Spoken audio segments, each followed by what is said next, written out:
Hello students, welcome to our physics class. This is Vivek Misra, your physics teacher, and we are reading our 11th class physics. Our today's chapter is chapter 5, laws of motion. So students, we have already completed about the Newton's first law and second law. Today is our third law of Newton. ठीक है, आज का topic हमारा क्या है? Newton's third law of motion. इससे पहले हम लोगों ने इम्पल्स के बारे में देख लिया, मोमेंटम के बारे में भी पढ़ लिया. ठीक है, तो न्यूटन्स थर्ड लॉ होता क्या है? क्लास 9th में आप लोगों ने न्यूटन्स थर्ड लॉ के बारे में इतना देखा होगा कि every action is an equal and opposite reaction. मतलब अगर हम किसी ऑब्जेक्ट पे कोई एक्शन करें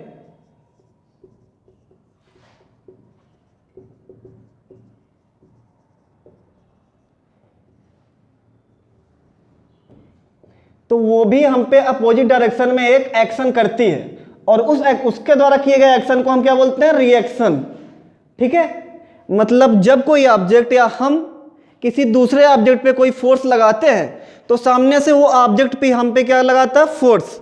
ठीक है, और हम उस ऑब्जेक्ट पे जितना फोर्स लगाएंगे वो भी हम पे उतना ही फोर्स लगाएगा, बस दोनों की डायरेक्शन क्या होगी? अपोजिट. याद रखना कि ये दोनों फोर्सेस पेयर में लगेंगे.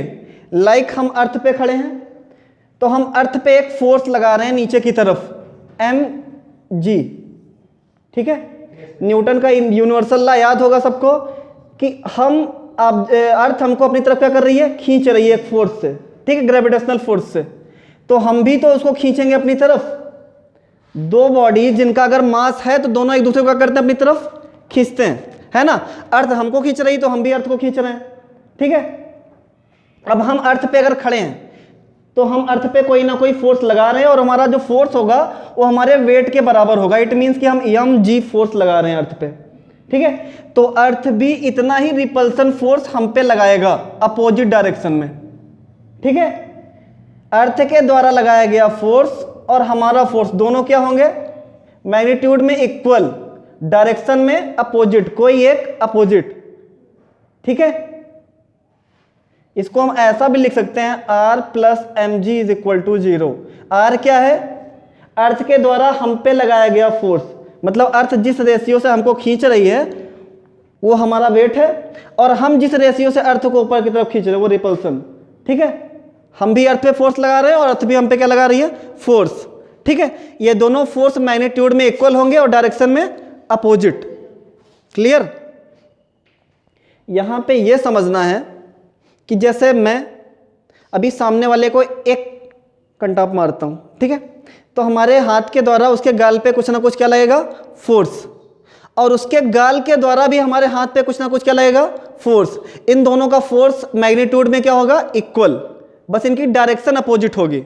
ठीक है, मतलब एक कोई भी बॉडी है बी, तुम लोगों के बुक में ऐसा एग्जांपल लिया गया है, एक बॉडी है बी, दूसरी बॉडी है ए. ठीक है, ये एक सरफेस पे एक दूसरे पे क्या लगा रही है? फोर्स. बी पे ए ने फोर्स लगाया. ठीक है, ए ने किस पे लगाया? बी पे, और बी ने ए पे लगाया. दोनों एक दूसरे पे क्या लगाएंगे? फोर्स. ठीक है, इन दोनों का फोर्स मैग्नीट्यूड में क्या होगा? इक्वल, लेकिन डायरेक्शन में क्या होगा? अपोजिट. जब बी ए पे फोर्स लगाएगी तो कुछ इस डायरेक्शन में लगाएगी, और जब ए बी पे फोर्स लगाएगा तो कुछ इस डायरेक्शन में फोर्स लगाएगा. इट मीन्स कि डायरेक्शन दोनों क्या होगी? अपोजिट, लेकिन मैग्नीट्यूड दोनों का क्या होगा? इक्वल. मीन्स अगर हम लिखना चाहें तो एफ के जो बी के द्वारा ए पे लगाया गया फोर्स होगा वो हो जाएगा F B A.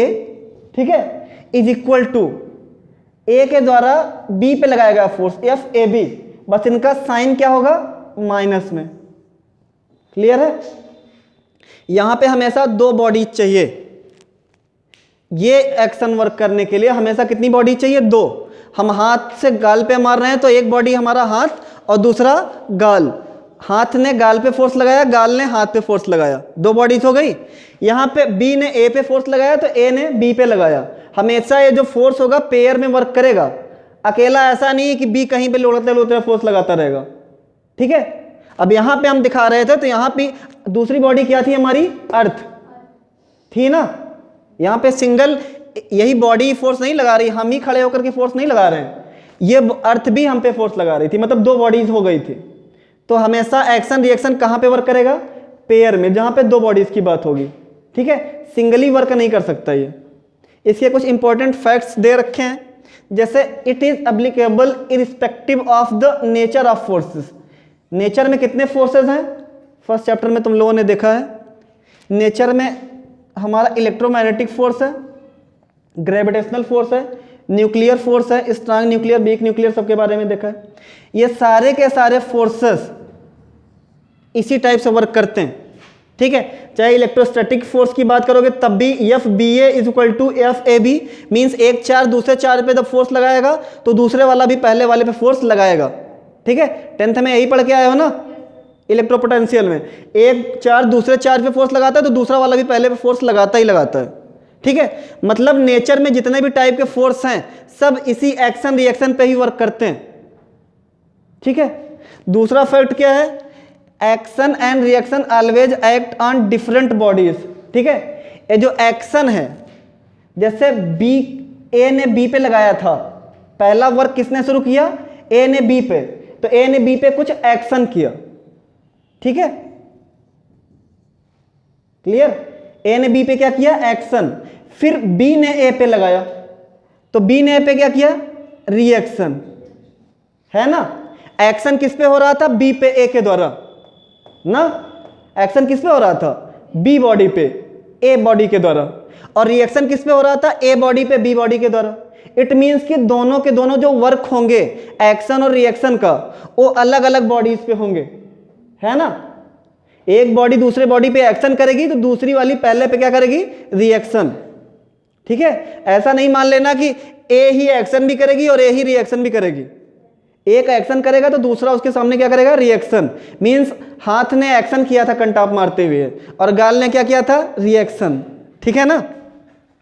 The force of action and reaction can not cancel each other. ये दोनों एक दूसरे को कैंसिल भी नहीं करेंगे, भले ही मैग्नीट्यूड में क्या है? इक्वल, और साइन में अपोजिट, एक दूसरे को कैंसिल नहीं कर सकते। क्यों नहीं कर सकते? कोई कारण है? ये दोनों एक्शन रिएक्शन हमको पता है कि मैग्नीट्यूड में क्या होते हैं? इक्वल, और डायरेक्शन में अपोजिट, लेकिन दोनों एक दूसरे को कभी भी कैंसल आउट, मतलब दोनों का फोर्स जीरो नहीं हो जाएगा।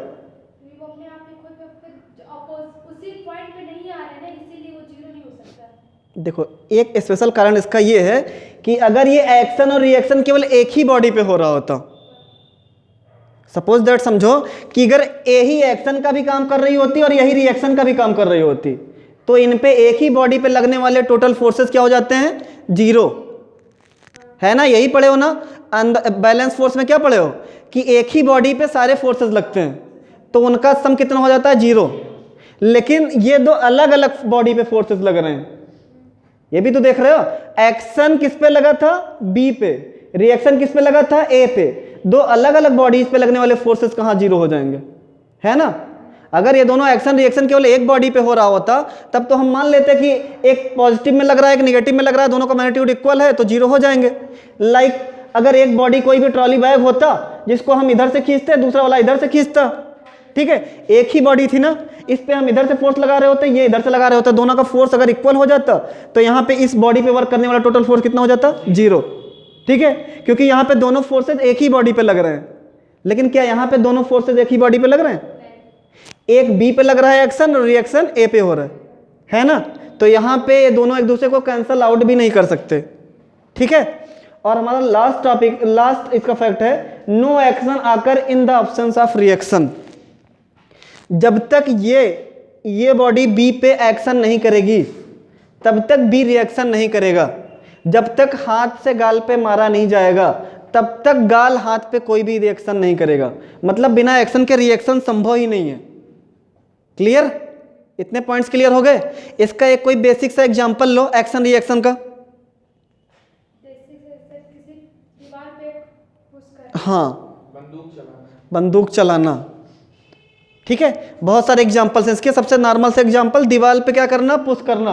हमने दीवार पे एक फोर्स लगाया, ठीक है, कुछ अपवर्ड डायरेक्शन में, दीवार ने भी हम पे लगाया इधर इनवर्ड डायरेक्शन में। हम इनवर्ड लगा रहे हैं, वो आउटवर्ड लगा रहा है। मतलब इस तरीके से हम जिस डायरेक्शन में फोर्स लगाएंगे वो भी हम पे अपोजिट में लगाएगा।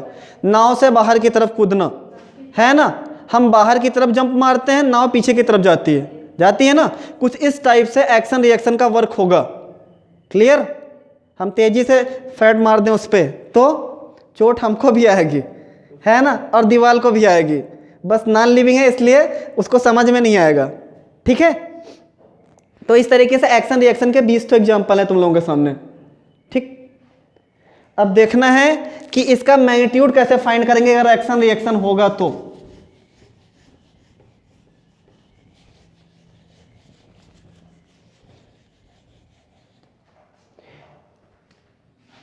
एक कोई आदमी है, ठीक है, वो एक सरफेस पे खड़ा हुआ है। ठीक है, तो ये अपने बॉडी के वेट के बराबर क्या लगा रहा होगा नीचे की तरफ, फोर्स mg। ठीक है, और इसके अपोजिट में अर्थ इस पे एक फोर्स लगा रही होगी, कुछ रिपल्सन फोर्स टाइप का।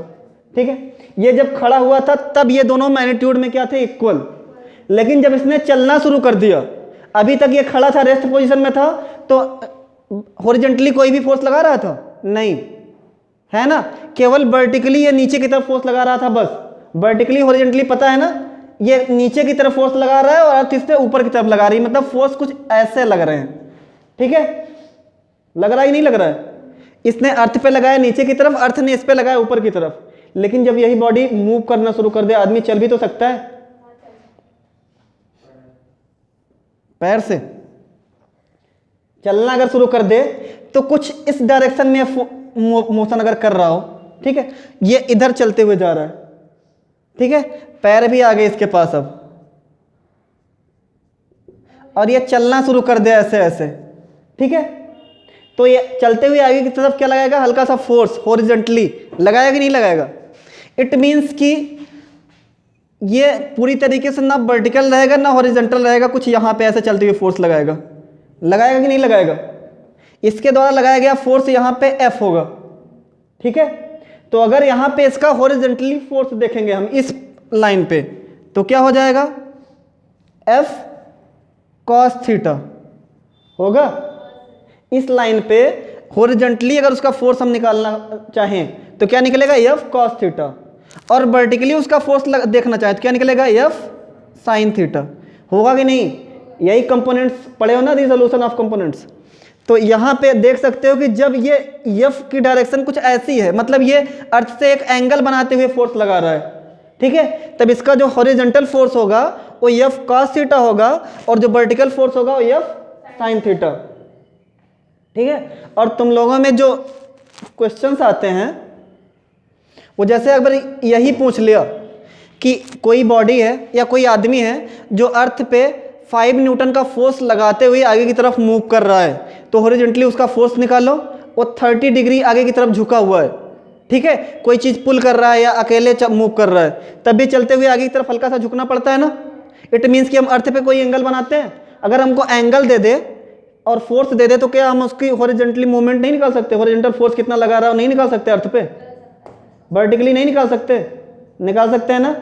अब ये बॉडी किसी को खींच भी तो सकता है, अब खींचते हुए देखो कितने टाइप के फोर्स लगते हैं, ये समझ में आ गया ना, निकाल लोगे इस पे।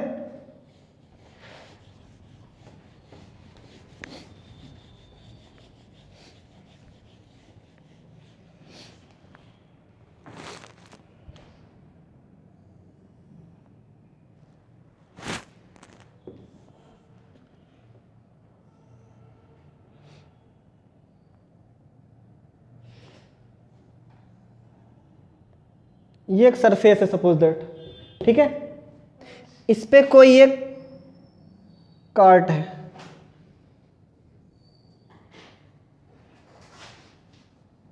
ठीक है, जिसको एक रस्सी से बांधा गया है और इसको कोई एक घोड़ा या आदमी खींच रहा है।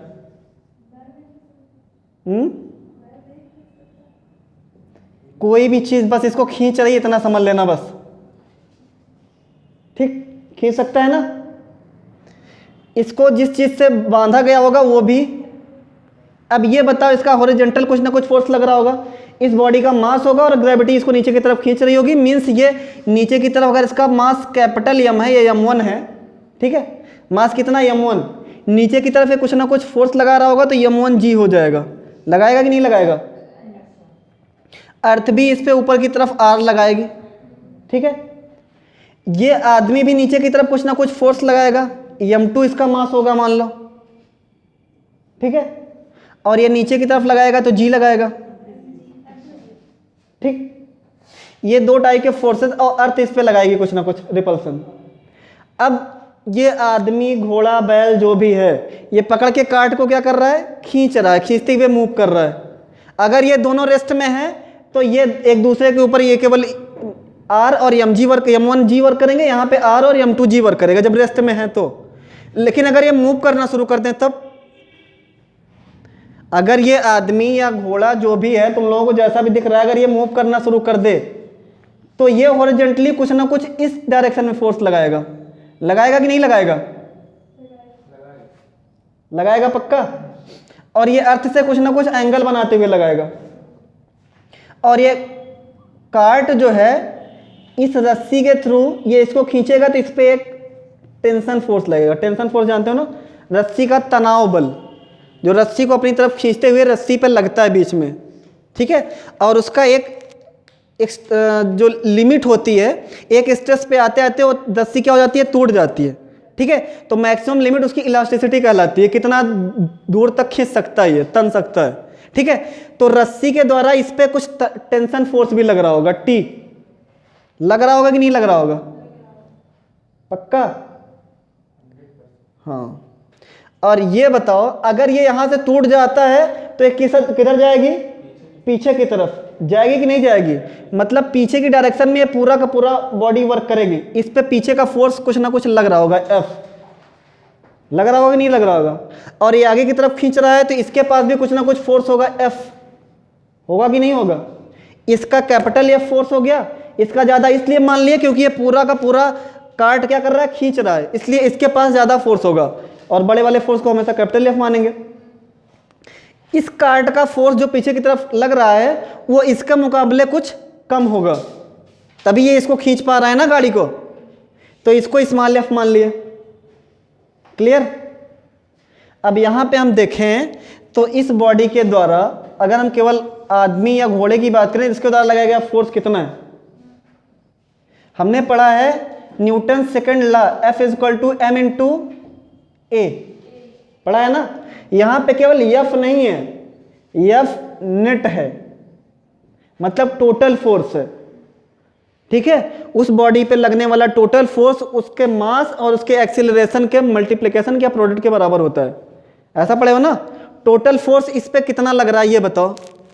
अगर इसने इसको खींच लिया बॉडी को, ठीक है, और हॉरिजॉन्टली खींच रहा है ना, वर्टिकली लेके ऊपर तो भागने उड़ तो जाएगा नहीं, किस पे चलेगा? सरफेस पे, ठीक है। तो इसके द्वारा लगने वाला जो नेट फोर्स होगा वो F माइनस इसका टेंशन फोर्स, ठीक है। ये पीछे की तरफ टेंशन फोर्स लग रहा है और आगे की तरफ ये अपना फोर्स लगा रहा है। ये हम बैल गाड़ी या बैल हॉर्स या आदमी जिसको भी समझ रहे हो उसका फोर्स बता रहा हूं मैं। F और T, F आगे की तरफ लग रहा है, T पीछे की तरफ उसको खींच रहा है, दोनों तरफ लगेंगे ना, एक्शन रिएक्शन दोनों तरफ होगा। ये आगे की तरफ लगा रहा है, टेंशन फोर्स पीछे की तरफ, और जो ज्यादा होगा उसमें से कम वाला क्या करेंगे? माइनस करेंगे, तभी नेट निकलेगा। तो टोटल फोर्स में से टेंशन फोर्स माइनस कर देंगे, F माइनस T, तो हमारा निकल के क्या आएगा? m इंटू ए। m इस बॉडी का मास कितना है? m2, ठीक है।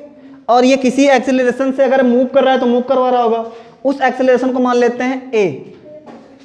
उसमें दिख रहा है कि नहीं दिख रहा है? हाँ। अब जैसे ये लगा रहा है वैसे ये भी तो लगा रहा होगा, लगा रहा होगा ना पक्का। ये जो कार्ट है ये देखो इस डायरेक्शन में अगर इसका फोर्स लग रहा है तो टेंशन फोर्स इस डायरेक्शन में, ठीक है। ये भी तो टेंशन फोर्स रस्सी पे लगा रहा होगा, केवल आदमी तो खींचेगा नहीं, ये तो अपनी तरफ खींचेगा, खींचेगा कि नहीं खींचेगा? हाँ। तो इसके द्वारा जो टेंशन फोर्स लगाया गया है वो इसके एक्चुअल फोर्स से कम होगा, तभी ये खींचती चली जा रही है ना। अगर इसका F ज्यादा हो गया कार्ट का, इस गाड़ी का, तो टूट के पीछे चली जाएगी, है ना। इसलिए इसके द्वारा लगाया गया जो फोर्स होगा वो इसके टेंशन फोर्स से कम होगा। तो T minus F is equal to, इसका मास कितना होगा m1, और जिस एक्सीलरेशन से ये मूव कर रही है उसी से ये भी कर रहा है, ए इक्वेशन सेकंड, ठीक है। अब इसका एक एलिमिनेशन मेथड लगा लेते हैं, प्लस टी माइनस टी गायब, F minus F is equal to m2 a minus m1 a या प्लस m1 a। कोई दिक्कत? सर वहाँ पे f प्लस और नीचे f माइनस, तो ये कैंसिल हो सकता है? ये देखो दोनों इक्वेशन को हम एलिमिनेट कर रहे हैं, तो ये कैपिटल एफ है, ये स्मॉल एफ है, दोनों का फोर्स अलग अलग है, लेकिन ये टेंशन फोर्स दोनों इक्वल लगा रहे हैं। तो माइनस टी और ए प्लस टी कैंसिल हो जाएंगे एक दूसरे से, इधर ये कैपिटल एफ बचेगा और इधर ये स्मॉल एफ। मीन्स ये कैपिटल एफ किसके द्वारा लगाया गया फोर्स था, इस घोड़े के द्वारा या आदमी के द्वारा, किस पे, कार्ट पे, capital F, minus small F इस कार्ट के द्वारा लगाया गया फोर्स था। तो F minus F equal to m2a plus m1a। Clear? यहां से हम a इज इक्वल टू एक फार्मूला डिराइव कर सकते हैं, दोनों में a कॉमन कर लें तो हो जाएगा m1 प्लस m2 हो जाएगा, is equal to F minus, ये कैपिटल एफ है और ये स्मॉल एफ है, ठीक है। तो a इज इक्वल टू क्या हो जाएगा, capital F minus small F upon m1 plus m2। दिख रहा है उसमें कि नहीं दिख रहा है?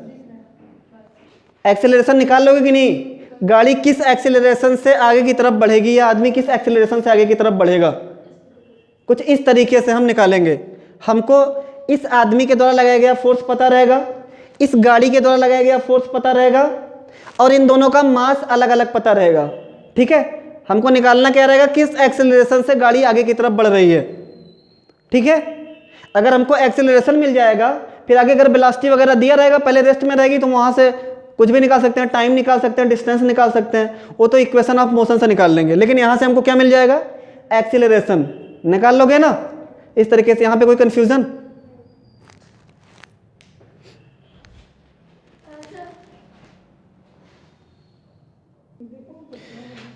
अब सपोज करिए कोई दूसरा एग्जांपल है हमारे पास, यहां पे सपोज दैट एक लिफ्ट है,